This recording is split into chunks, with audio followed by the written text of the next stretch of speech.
بھارت ایک secular country ہے. Secular میں تو آزادی ہوتی ہے. ایک سیکولر کنٹری کا مطلب ہی ہوتا ہے کہ آزاد. بھارت انسانیت کی بات کرتا ہے, ہیومینٹی اور مین کائنڈ کی بات کرتا ہے.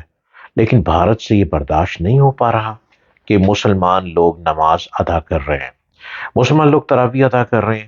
یہ تو انسانیت کے خلاف ہے, کیونکہ کوئی مندر میں اپنی عبادت کرتا ہے تو اس کا رائٹ ہے, کوئی چرچ میں عبادت کرتا ہے تو اس کا رائٹ ہے, کوئی جیوش ہے وہ اپنی جماعت خانے میں عبادت کرتا ہے, ٹھیک ہے, بیکاز ہیومینٹی پہ ہر ایک کا رائٹ ہے. مسلمان لوگ بھی اپنی مسجد میں چار دیواری میں اگر اپنی عبادت کر رہے ہیں, تراویح پڑھ رہے ہیں, نماز پڑھ رہے ہیں, تو یہ ان کا رائٹ ہونا چاہیے. اگر کوئی کسی کو چھیڑتا ہے یا تنگ کرتا ہے تو یہ تو ایک الگ بات ہے, ایک الگ موضوع آ جاتا ہے کہ پھر تو لڑائی بنتی ہے. لیکن عبادت کرتے ہوئے روکنا یہ کہیں بھی گوارا نہیں.